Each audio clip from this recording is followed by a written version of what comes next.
1 अगस्त 2023 से ई इनवॉइसिंग की जो लिमिट है उसको रिड्यूस करके 5 करोड़ कर दिया गया है। यानी अगर किसी भी प्रीवियस ईयर में आपकी टर्नओवर 5 करोड़ को एक्सीड की है तो इन दैट सिनेरियो आपके लिए मैंडेटरी है ई इनवॉइस जनरेट करना। आज के सेशन में सीखेंगे टैली के अंदर किस तरीके से आपको ई इनवॉइस जनरेट करना होता है। विदाउट एनी फर्दर डू सीधा स्क्रीन पर चलते हैं, स्टार्ट करते हैं आज के सेशन को। गाइस, ई इनवॉइस कैसे बनाना है ये सीखने से पहले कुछ बेसिक्स आपको बता देता हूं। जो ई इनवॉइस बनाया जाता है वो B2B इनवॉइसेस के लिए बनाया जाता है। B2B के एक्सपोर्ट इनवॉइस और जो डेबिट नोट है, क्रेडिट नोट है, नॉर्मल इनवॉइस है, उसके लिए आपको ई इनवॉइस बनाना है। Non GST supply, exempt supply के लिए आपको ई इनवॉइस बनाने की रिक्वायरमेंट नहीं होती। B2C सप्लाई के लिए भी आपको ई इनवॉइस बनाने की रिक्वायरमेंट नहीं होती है। और जो टर्नओवर लिमिट है, अगर किसी भी प्रीवियस ईयर में आपकी टर्नओवर 5 करोड़ को क्रॉस कर जाती है तो आपके लिए मैंडेटरी है ई इनवॉइस बनाना फ्रॉम 1 अगस्त 2023। चलिए सीधा पोर्टल पे चलते हैं एंड टैली में सीखेंगे किस तरीके से आपको टैली में सारा काम करना होता है। बस 5 मिनट का सिंपल सा सेटअप होता है, उसके बाद आप बहुत ही आसानी से अपना ई इनवॉइस टैली के अंदर बना सकते हैं। सबसे पहले आपको जाना है यहां पर ई इनवॉइस का जो ऑफिशियल वेबसाइट है einvoice1.gst.gov.in, जिसका लिंक नीचे डिस्क्रिप्शन में मिल जाएगा। यहां पर रजिस्ट्रेशन पे जाके ई इनवॉइस इनेबलमेंट का फॉर्म आपको दिख रहा होगा। तो सबसे पहले आपको इनेबलमेंट का फॉर्म यहां पर भरना है। यहां पे आपको अपना जीएसटी नंबर डालना है एंड यहां पर आपको गो पे क्लिक करना है। यहाँ पे गाइस आपकी बेसिक डिटेल्स आ जाएंगी। बेसिक डिटेल्स पे आप नीचे ऑप्शन आएगा I want to enable my GST for invoicing, इस पे क्लिक कीजिए एंड सेंड ओटीपी आपको यहाँ पे क्लिक करना है। आपके मोबाइल पे ओटीपी आएगा, वो ओटीपी यहाँ पे आपको डालना है, वेरीफाई ओटीपी पे क्लिक करना है। यहाँ पे आपको अपना टर्नओवर देना है करोड़ के अंदर। तो जिस ईयर में आपका सबसे ज्यादा टर्नओवर गया है आपको वो ईयर यहाँ पे सेलेक्ट करना है। 17, 18, 89, 17 से हमारा जीएसटी आया था, तो जिस ईयर में आपका टर्नओवर सबसे ज्यादा है वो ईयर आप सेलेक्ट कीजिए। यहाँ पर उसका जितना भी टर्नओवर वो आपको करोड़ में देना है। सो अगर 10 करोड़ गया उस ईयर में तो यहाँ पे आप 10 मेंशन करेंगे और उसके बाद आपको यहाँ पे सबमिट कर देना है। जैसे आप सबमिट करेंगे आपको नोटिफिकेशन आ जाएगा, all the GST of your pan will enable for E invoicing. जितने भी जीएसटी उस पैन नंबर से रिलेटेड है उन सब पे ई इनवॉइसिंग यहाँ पर एप्लीकेबल हो गया है। इसको आपको ओके करना है। उसके बाद रजिस्ट्रेशन में जाना है, पोर्टल लॉगिन पे क्लिक करना है। तो पहले ई इनवॉइस इनेबलमेंट कर लीजिए अगर नहीं है। उसके बाद में पोर्टल लॉगिन पे आपको जाना है। यहाँ पे आपको अपना जीएसटी नंबर अब डालना है, देन कैप्चा कोड डालना है। यहाँ पे दोबारा से सारी डिटेल आएंगी। सेंड ओटीपी पे आप क्लिक करेंगे तो आपके मोबाइल पे जो है ओटीपी आएगा। ओटीपी आपको यहाँ पर एंटर करना है। जैसे ही आप ओटीपी वेरीफाई करेंगे यहाँ पे आपका यूजर नेम और पासवर्ड क्रिएट करने का ऑप्शन आ जाएगा। नोट कर लीजिए, ये यूजर नेम और पासवर्ड आपका ई इनवॉइसिंग का यूजर नेम और पासवर्ड रहने वाला है। इसको नोट करके जरूर रखिएगा। तो मैं जल्दी से क्रिएट करके इसको सेव कर लेता हूँ एंड सेव करते ही आपका रजिस्ट्रेशन यहाँ पर सक्सेसफुल हो जाएगा। 2 स्टेप आपको करना है। पहला आपको इनेबलमेंट फॉर्म भरना है, उसके बाद में आपको यहाँ पर रजिस्ट्रेशन करना है एंड उसके बाद आपको जाना है पोर्टल पे। यहाँ पे आपको लास्ट में लॉगिन का ऑप्शन दिखेगा, इस पे क्लिक कीजिए। यहाँ पे यूजर नेम एंड पासवर्ड जो भी आपने क्रिएट किया उसकी हेल्प से आपको यहाँ लॉगिन करना है। सो ये आपका डैशबोर्ड आ जाएगा। ई इनवॉइस का ऑफिशियल डैशबोर्ड है। यहाँ पे आपको एपीआई रजिस्ट्रेशन पे जाना है और यहाँ पे आपको यूजर क्रेडेंशियल्स पे जाना है एंड क्रिएट एपीआई यूजर पे आप यहाँ पे क्लिक करेंगे। आपके मोबाइल पे ओटीपी आएगा, उसको डाल के एक बार वेरीफाई करना है आपको। यहाँ पे एपीआई रजिस्ट्रेशन के 3 ऑप्शन आपको मिलेंगे। पहला है थ्रू जीएसपी, दूसरा है थ्रू ईआरपी और तीसरा है through client ID of the other GST. तो यहाँ पे थ्रू जीएसपी पे आप सेलेक्ट कीजिए एंड सेलेक्ट जो जीएसपी है वो टैली हमारा जीएसपी। तो यहाँ पे आप टैली टी पे करेंगे या टैली पे जाएंगे तो टैली इंडिया प्राइवेट लिमिटेड आपको मिल जाएगा।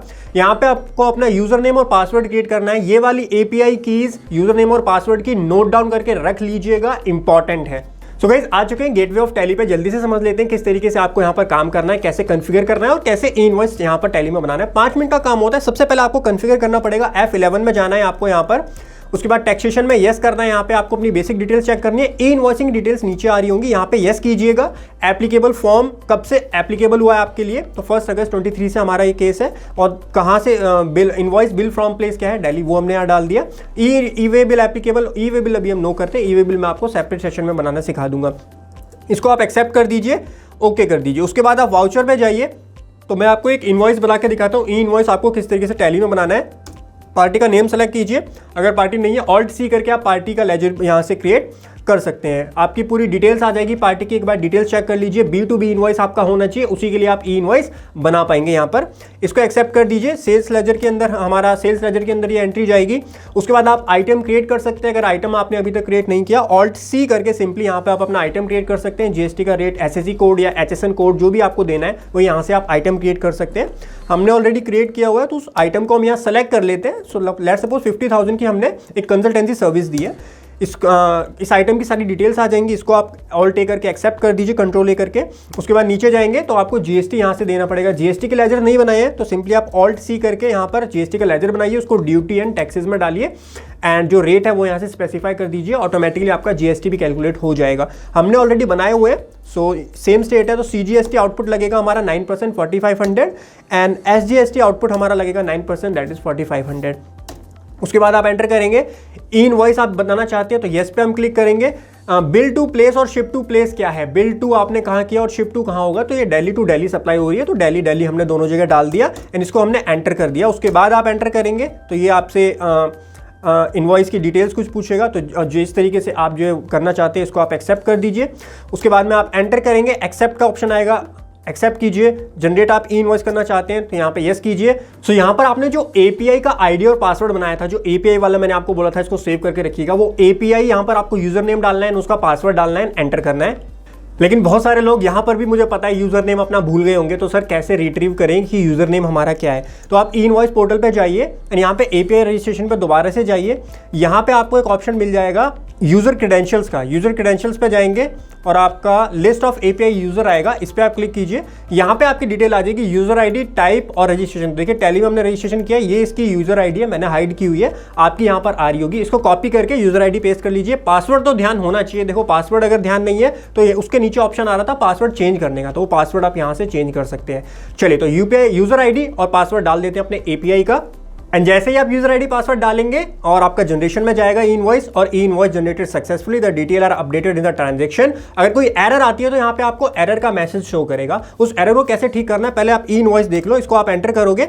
सो देखिए ई इनवॉइस यहाँ पे आपको दिख रहा होगा, हमारा आईआरएन नंबर यहाँ पे जनरेट हो गया है, क्यूआर कोड हमारा यहाँ पे जनरेट हो गया, बाकी सारी डिटेल्स आपको दिख रही होगी, मैंने हाइड की हुई है कॉन्फिडेंशियलिटी के चक्कर में, बट यस आईआरएन कोड और क्यूआर कोड हमारा यहाँ पे जनरेट हो गया है। सो इस तरीके से आपको ई इनवॉइस प्रिपेयर करना होता है टैली के अंदर, बहुत ही सिंपल प्रोसेस है। अच्छा एक चीज और समझो, अगर आपको बल्क ई इनवॉइस बनाने हैं तो किस तरीके से बनेंगे। बल्क ई इनवॉइस के लिए आपको जाना है एक्सचेंज के अंदर, एक्सचेंज में सेंड फॉर ई इनवॉइस पे आपको क्लिक करना है। सो यहाँ पे जितने भी आप के इनवॉइसेस आ रहे हैं आप एक साथ सारे इनवॉइसेस को सेलेक्ट कर लीजिए। सेलेक्ट करने के बाद सेंड पे क्लिक करेंगे, सारे इनवॉइसेस का आईआरएन नंबर एक साथ ही यहाँ पर जनरेट हो जाएगा। उसके साथ में अगर कोई इसी इनवॉइस में कोई इशू आता है, कोई दिक्कत आती है तो आप गो टू पे जा सकते हैं एंड यहाँ पर ई इनवॉइस पे सर्च कीजिए एंड ई इनवॉइस में आप देखेंगे तो कोई एरर आ रहा होगा तो यहाँ पर आपको शो कर देगा। तो देखिए 2 आयरन हमने जनरेट कर लिए हैं, एक आयरन हमारा अभी पेंडिंग है, तो इसको हम यहां से जनरेट कर सकते हैं अगर करना है। कोई एरर आ रहा है, अगर जैसे आपने बिल टू की इन्फॉर्मेशन नहीं दी, कोई इन्फॉर्मेशन मिसिंग है, तो वो इन्फॉर्मेशन भी आप यहां से एंटर करके इनवॉइस जनरेट कर लेंगे। आशा करता हूं गाइस आपको समझ में आया होगा टैली में किस तरीके से आपको इनवॉइस जनरेट करना होता है। ऐसे इन्फॉर्मेटिव वीडियोस के लिए भी सब्सक्राइब कर लीजिए हमारे चैनल फिनटेक्स प्रो को। साथ ही में अगर आप जीएसटी, आईटीआर और टीडीएस सीखना चाहते हो तो उसके कोर्स प्राइसेस बहुत जल्दी बढ़ने वाले हैं। उसके अंदर हम कॉर्पोरेट टैक्सेशन आईटीआर 6 भी इंक्लूड करने वाले हैं बहुत जल्दी। डिस्क्रिप्शन में लिंक दिया हुआ है, practical course in GST, ITR and TDS का आप चेक कर सकते हो। Thank you so much guys for joining today's session. Have a great time, हंसते रहिए, मुस्कुराते रहिए। Bye bye, take care.